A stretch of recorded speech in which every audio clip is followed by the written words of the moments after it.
पहले आपने पेशेंट को ये बताया कि उसने क्या क्या करना है, यानी कि आपने पेशेंट को एजुकेट किया, उसको प्रिवेंटिव मेजर्स बताए। उसके बाद मैंने आपको रूल बताया है कि कौन सा रूल आपने फॉलो करना है जब आपने लेटरल एपिकोंडलोसिस को डील कर रहे होना है। अब आ जाता है कि लोड मैनेजमेंट, हमने लोड किस तरह से मैनेज करना है। जैसे मैंने आपको पहले भी बताया कि एजुकेशन, जब मैं आपको बता रही थी कि जब अपने पेशेंट को एजुकेट करना है कि 2 पॉइंट थे उसके अंदर के उसने हैवी लोड को किस तरह से मैनेज करना है, रखते हुए और उठाते हुए, और अगर वो सपोर्ट मैन है तो उसने करेक्ट पोजीशन जो है वो बनानी है। जो पिछले लेक्चर के अंदर मैंने आपको दिखाई थी कि जो पुअर पोस्चर और गुड पोस्चर के अंदर वो आपने उसको बता देनी है कि अपनी एल्बो को बिल्कुल स्ट्रेट ना रखे बल्कि हल्का सा फ्लेक्स करें। और इसके अलावा रिस्ट को आइदर फ्लेक्शन एक्सटेंशन जिसमें भी चली जाएगी, और फोर आर्म को हल्का सा जो है सुपिनेट करे इस तरह से, या फिर मिड पोजीशन में उसने रखना है अपने आर्म को।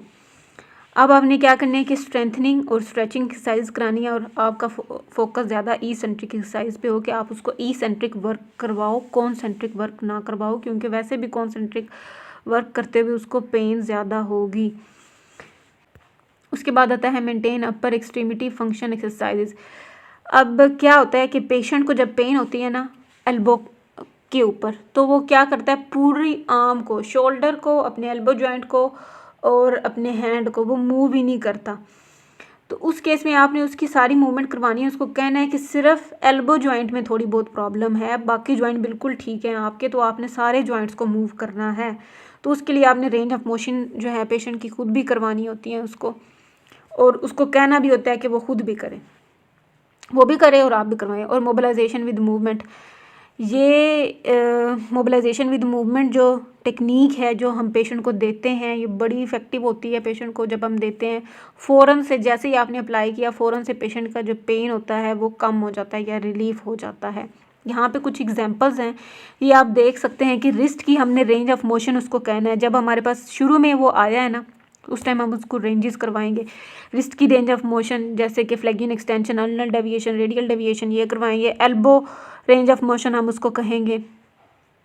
इसके अलावा हम रिस्ट के स्ट्रेचेस का उसको कहते हैं। एक तो हमने भी उसको स्ट्रेचिंग करवानी है, और उसको होम एक्सरसाइज में भी, जो होम एक्सरसाइज का प्लान देना है उसको, उसमें भी उसको कहना है कि घर में खुद भी अपनी स्ट्रेचिंग करे। पेशेंट को स्ट्रेचिंग एक्सरसाइजेज करवाएंगे। स्ट्रेचिंग एक्सरसाइजेज के अंदर हम क्या करवा सकते हैं, पैसिव स्ट्रेचिंग भी करवा सकते हैं, मैनुअल और सेल्फ, और पेशेंट को कहते हैं खुद भी करे स्ट्रेचिंग अपनी। तो अगर हमने रिस्ट एक्सटेंसर को स्ट्रेच करना हो तो हम किस तरह से करेंगे, हमने एल्बो को एक्सटेंड करना है। इसके अलावा हम प्रोनेट करेंगे फोर आर्म को, फ्लेक्स और अल्नरली डेविएट करेंगे, रिस्ट को फ्लेक्स करेंगे, फिंगर को, और जेंटली प्रेस करेंगे बैक ऑफ हैंड को। जब तक प्रेस करेंगे तब तक पेशेंट को स्ट्रेच फील ना हो जाए और उसको पेन ना हो। पेन फ्री रेंज के अंदर हम पेशेंट को स्ट्रेच देंगे। जैसे ही उसको पेन होना स्टार्ट हो जाएगा फ़ौरन से स्टॉप कर देंगे।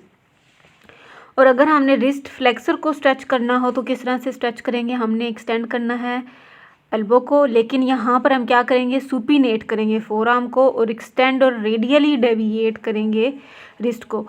रेडियली जब हमने डेविएट करना है रिस्ट को तो रिस्ट फ्लेक्सर को स्ट्रेच आएगा। जब हमने अल्नरली डेविएट करना है तो रिस्ट एक्सटेंसर को स्ट्रेच आएगा। हमने एक्सटेंड करना है फिंगर्स को, और प्रेस करना है पाम ऑफ हैंड को until obtain a free stretch felt on the four arm. इसकी एग्जांपल आप ये देखें, ये है एक्सटेंसर का स्ट्रेच और ये है फ्लेक्सर का स्ट्रेच, यानी कि ये रिस्ट फ्लेक्सर का स्ट्रेच है और ये रिस्ट एक्सटेंसर का स्ट्रेच है।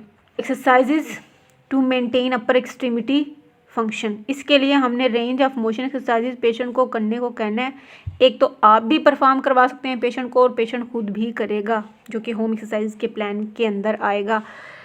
Have the patient full range of motion, आपने चेक करना है कि उसकी फुल रेंज ऑफ मोशन है कि नहीं है। जो अपर एक्सट्रीमिटी के दूसरे जॉइंट हैं जैसे कि शोल्डर और हैंड और एल्बो, सारे जॉइंट्स की आपने फुल रेंज ऑफ मोशन जो है वो उसको करवानी है। पैसिवली करवा लें बेशक अगर पेशेंट को पेन हो रही है एल्बो की कोई भी मूवमेंट करते हुए। तो इसके अलावा रेजिस्टिव एक्सरसाइजेज आपने करवानी है शोल्डर की, और स्कैपुलर स्टेबलाइजेशन एक्सरसाइजेज आपने करवानी है जिसमें आपने रेजिस्टेंस अप्लाई करना है प्रोक्सिमल टू द एल्बो, यानी कि आपने रेजिस्टिव एक्सरसाइजेज करवानी है शोल्डर की और इसके अलावा स्टेबलाइजेशन एक्सरसाइजेज, ये दोनों एक्सरसाइजेज आप करवाएंगे पेशेंट को। मोबिलाइजेशन विद मूवमेंट आ गई। ये जो है एक्सरसाइज या टेक्निक ये बहुत ही इफ़ेक्टिव होती है अगर तो आप ये अप्लाई करते हैं और उसके फ़ौरन बाद पेशेंट के सिम्टम्स जो हैं यानी कि जो पेन है उसकी कम नहीं हो रही, तो इसका मतलब ये है कि आपने टेक्निक सही तरह से अप्लाई नहीं की होगी या फिर आपकी पोजीशन नहीं ठीक। तो क्या है ये किस तरह से हम करेंगे, पेशेंट की पोजीशन और प्रोसीजर किस तरह से होगा कि सुपाइन, पेशेंट जो है सुपाइन पोजीशन में होगा, सीधा लेट जाएगा, फोर आर्म उसकी प्रोनेटेड होगी, एल्बो उसकी थोड़ी सी फ्लैगिंग, ये देख सकते हैं उसकी फोर आर्म प्रोनेटेड है और एल्बो उसकी थोड़ी सी एल्बो जॉइंट पे थोड़ी सी फ्लेक्शन है। And shoulder in internal rotation, ये देख सकते हैं आप शोल्डर इंटरनली रोटेट है, एक्सटर्नली रोटेट इस साइड पे होगा, ये इंटरनली रोटेट है। Place the mobilization belt around the patient proximal forearm, आपने क्या करनी है कि जो मोबिलाइजेशन बेल्ट है, this is the mobilization belt, तो जो मोबिलाइजेशन बेल्ट होगी वो आपने पेशेंट का जो प्रोक्सिमल फोर आर्म है at the joint, this is ये वाला एरिया प्रोक्सिमल फोर आर्म है, तो इस वाले एरिया पे आपने क्या करना है, बेल्ट को जो है वो लिपेट लेना है अराउंड, ठीक है, बेल्ट आपने डाल लेनी है, इधर से यहाँ से आप डालेंगे, इधर से ऐसे, and over your opposite shoulder facing toward the patient feet, और इसके अलावा जो आपका ऑपोजिट शोल्डर है यानी कि ये जो साथ वाला शोल्डर है इधर नहीं, जो शोल्डर आपका पेशेंट को फेस कर रहा है, इसको मैं आपको ज़रा क्लियरली समझाती हूँ, जो शोल्डर आपका, ये आपका शोल्डर है जो कि पेशेंट को फेस कर रहा है, ठीक है, इसका जो ऑपोजिट शोल्डर है ना उसके ऊपर आपने क्या करनी है, ये मोबिलाइजेशन बेल्ट जो है वो डालनी है, ठीक है, पेशेंट का जो फोर आर्म है, फोर आर्म का जो प्रोक्सिमल पार्ट है उधर, और अपना जो ऑपोजिट शोल्डर है उधर, यानी कि जो आपका शोल्डर पेशेंट को फेस कर रहा है, ये शोल्डर आपका फेस कर रहा है पेशेंट को, इससे ऑपोजिट कौन सा हुआ शोल्डर, ये वाला, तो इसके ऊपर आपने बेल्ट जो है वो डालनी है। उसके बाद आपने क्या करना है, स्टेबलाइज द डिस्टल ह्यूमरस, आपने डिस्टल ह्यूमरस को स्टेबलाइज करना है। ये देखें ये डिस्टल ह्यूमरस है, ये ह्यूमरस है इस तरह पड़ी हुई, ये ह्यूमरस का प्रोक्सिमल पार्ट है और ये डिस्टल पार्ट है, उसको आपने डिस्टल ह्यूमरस को स्टेबलाइज करना है। किससे स्टेबलाइज करना है, प्रोक्सिमल हैंड, अपने जो प्रोक्सिमल आपका ये वाला प्रोक्सिमल हैंड है, आपने अपने प्रोक्सिमल हैंड से उसको स्टेबलाइज करना है। And utilize the other hand to either stabilize the wrist during a gripping motion or provide resistance to wrist extension depending on the patient comparable sign। उसके अलावा आपका जो दूसरा हैंड होगा उससे आपने रिस्ट वाले एरिया को स्टेबलाइज करना है, और यही हाथ जो आपका होगा वो यही हैंड आपका रेजिस्टेंस भी देगा जैसे ही पेशेंट जो है वो एक्सटेंशन करने की कोशिश करेगा। अब आपने पेशेंट को ग्लाइड देनी है, यही ग्लाइड जो है वो मेन काम करेगी, जादू इसी ने करना है। किस तरह से होगा कि apply a gentle lateral glide, आपने जेंटल लेटरल सस्टेन्ड ग्लाइड देनी है, यानी कि कुछ टाइम के लिए आपने उस ग्लाइड को मेंटेन रखना है, जल्दी से दे के तो हटा नहीं लेना। ग्लाइड में क्या होगा कि आप जो एल्बो जॉइंट है उसको ग्लाइड दोगे। अब क्या होता है कि to the proximal forearm, ये जो प्रोक्सिमल फोर आर्म है इस एरिया पे आपने बेल्ट की मदद से पेशेंट को लेटरल साइड पे ग्लाइड करना है, यानी कि उसका जो एल्बो जॉइंट है उसको लेटरल साइड पे आपने ग्लाइड करना है। कब करना है, जब पेशेंट एक्सटेंड करेगा अपने रिस्ट को 6 to 10 टाइम्स, 6 to 10 टाइम्स के लिए जब पेशेंट एक्सटेंड कर रहा होगा आपने उस दौरान पेशेंट को ग्लाइड देनी है। Build up to 3 sets of 10 repetition, आपने 3 सेट्स बनाने हैं 10 रिपीटिशन के, यानी कि आप 3 दफ़ा कराओगे और एक बार में आपने 10-10 बार करानी है। अप्लाई पेन फ्री रेजिस्टेंस आपने देनी है to wrist extension while when tolerated, जब वो टॉलरेट जितनी कर सकता होगा उतनी आपने उसको रेजिस्टेंस देनी है, और रेजिस्टेंस देते हुए आपने इस बात का ख्याल रखना है कि उसको पेन ना हो। The lateral glide and the muscle contraction must be pain free, और जो आप लेटरल ग्लाइड दे रहे हो वो भी पेन फ्री होनी चाहिए। कुछ एग्जांपल एक्सरसाइजेज की, exercises for tennis elbow relief, यानी कि ई सेंट्रिक एक्सरसाइजेज हैं ये। इसके अलावा फोर आर्म फ्लेक्सर स्ट्रेच है, forearm pronation, forearm extensor stretch, ball squeeze, bicep curls, tricep stretch, drawing the sword, hammer curls. तो ये वाले जो है एक्सरसाइजेज आप देख सकते हैं, ऊपर इसकी रिपीटिशंस भी लिखी हुई हैं कि इतनी इतनी करवानी है। अब एक मैं आपको बात बता दूँ, ये नहीं है कि आप जितनी कितनी एक्सरसाइजेज हैं सारी की सारी पेशेंट को करवाओगे, इस तरह नहीं करनी। पहले जैसे कि मैंने आपको बताया है कि फ्लेक्शन पोजीशन वाली जो एक्सरसाइजेज हैं वो करवाएंगे, इसके अलावा हम उसको रेंज ऑफ मोशन करवाएंगे, इसके अलावा हम उसको हल्का फुल्का स्ट्रेच देंगे। आहिस्ता आहिस्ता जैसे मसल की जो है वो स्ट्रेंथ बढ़ती जाएगी तो वैसे वैसे हम पेशेंट की एक्सरसाइज की इंटेंसिटी को इंक्रीज़ करते जाएंगे। एक्सरसाइज की इंटेंसिटी किस तरह से इंक्रीज़ करेंगे, या तो हम उसका लोड बढ़ाएंगे, या हम एक्सरसाइज का नंबर बढ़ाएंगे, या हम इंटेंसिटी बढ़ा रहे हैं, तो इस तरह से हम जो है वो इंक्रीज़ करते होते हैं। Home plan and follow up. Home plan क्या है कि आपने पेशेंट को कहना है कि क्रॉस फाइबर फ्रिक्शन मसाज करे। घर में रह के आपने कहना है कि अपने जो एल्बो वाला एरिया है, ठीक है, जिस जगह पे उसको पेन हो रही है उधर वो मसाज करे। क्या होता है कि जो लेटरल एपिकॉन्डिलोसिस के पेशेंट होते हैं उनको टाइटनेस बहुत होती है, अक्सर टाइटनेस उनका जो ट्राइसेप, उनका बाइसेप टाइटन हुआ हुआ होता है। लेटरल साइड पे भी टाइटनेस होती है, एल्बो जो आर्म होती है उसकी लेटरल साइड पे भी होती है टाइटनेस। तो उसके लिए बड़े ही हेल्पफुल होती है मसाज। आपने उसको कहना है कि मसाज करे, क्रॉस फ्रिक्शन मसाज। ये आप देख सकते हैं, ये वो होम एक्सरसाइज के तौर पे आप उसको बता सकते हैं ये। इसके अलावा ट्रिगर पॉइंट भी आप देख लेते हैं। ट्रिगर पॉइंट तो नहीं पेशेंट को बने हुए, तो आपने उसके लिए उसको मसाज का कहना है, उसको बता देना है कि इस तरह से आपने मसाज करनी है। आगे पीछे मसाज करेगा तो दिस इज़ द क्रॉस, ठीक है, आगे पीछे है, इस वजह से इसको हम क्रॉस फ्रिक्शन मसाज कह देते हैं। Always massage cross muscle fibre, ठीक है, जिस तरह मसल फाइबर पड़े हुए हैं ना उसी पोजीशन के अंदर जो है वो मसाज देनी है। This help improve blood flow to the damage soft tissue to help to accelerate repairing and healing.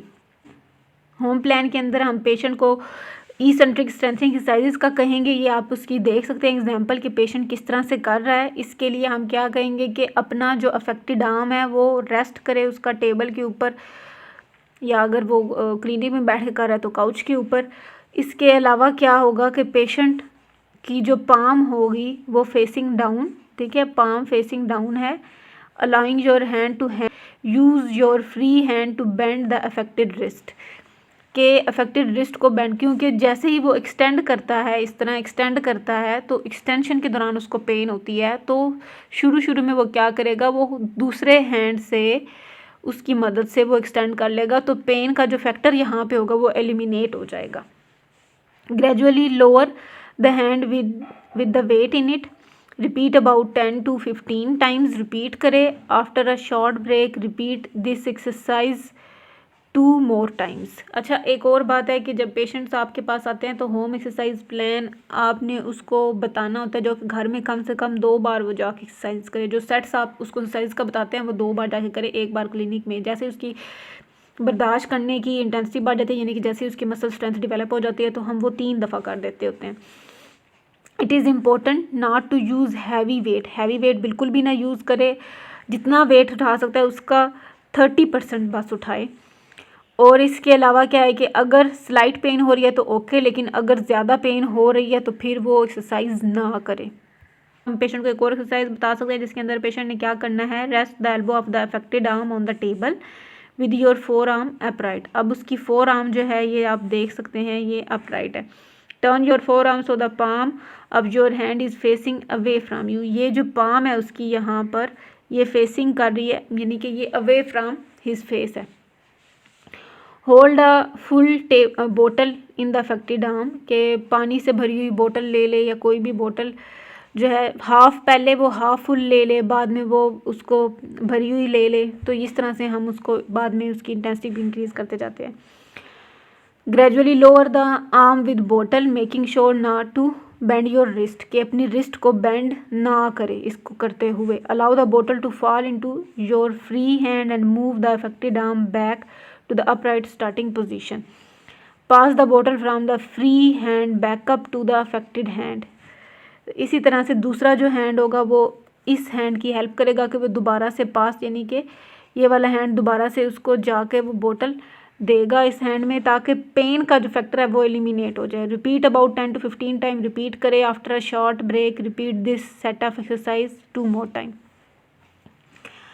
सबसे ज़्यादा अच्छी बात ये होती है कि स्ट्रेंथनिंग एक्सरसाइजेज जो हैं वो 3 टाइम की जाएं, 2 दफ़ा घर करे पेशेंट और 1 दफ़ा आपके पास क्लिनिक में बैठ के करे या फिर आप उसको करवा दें। स्ट्रेचिंग एक्सरसाइजेज जो है पेशेंट जो है वो किस तरह से करेगा खुद से। Stretch the affected arm out in front of you. तो जो अफेक्टेड आर्म होगी वो पेशेंट अपने ही सामने वो क्या करेगा, स्ट्रेच करेगा with your palm facing downward. उसकी पाम ये देखिए डाउनवर्ड फेस कर रही है। रिलैक्स योर रिस्ट, अपनी रिस्ट को रिलैक्स करे, allowing your hand to dangle down. अपना जो सेफ हैंड होगा उसको वो यूज़ करेगा to push the affected hand down. ये वाला उसका सेफ हैंड है, इसको वो यूज़ करेगा अपने अफेक्टेड हैंड को डाउनवर्ड मूव करने के लिए। Hold the stretch for about 30 to 45 second. Have a break, 30 second की ब्रेक ले और रिपीट करे इसको 3 times. People are advise to do the stretching exercise about twice a day, कि 2 दफ़ा स्ट्रेचिंग उसने 2 दफ़ा करनी है, स्ट्रेंथनिंग 3 दफ़ा करेगा। तो ये आपने सारी चीज़ें उसको बतानी है। तो हमने सारा कुछ कवर कर लिया है टेनिस एल्बो के बारे में कि टेनिस एल्बो क्या होता है, इसको टेनिस एल्बो क्यों कहते हैं, इसकी सिम्टम्स क्या हैं, टियोलॉजी क्या है, किस तरह से हमने डायग्नोसिस बनाना है, कौन से हम फिज़िकल टेस्ट करवा सकते हैं। इसके अलावा अगर फिज़िकल टेस्ट से हमें नहीं पता चल रहा तो हम अल्ट्रासाउंड या फिर MRI इनकी तरफ भी जा सकते हैं। इसके बाद हमने उसका ट्रीटमेंट डिज़ाइन करना है, उसको होम प्लान बताना है, फॉलोअप को कहना है। ये सारी बातें मैंने आपको बताई हैं। मैं उम्मीद करती हूँ कि आपको समझ आ गई होगी। लेकिन अब आपने क्या करना है कि आपने खुद से नोट्स बनाना है और इसको पढ़ना है, इसको रिवाइज़ करना है, इसको समझना है। और इसके बाद अगर आपको नहीं समझ आता तो आपने मुझसे कमेंट बॉक्स में पूछ लेना है, तो मैं आपको इंशाल्लाह बता दूँगी कि इसका क्या आंसर है। तो अल्लाह हाफ़िज़।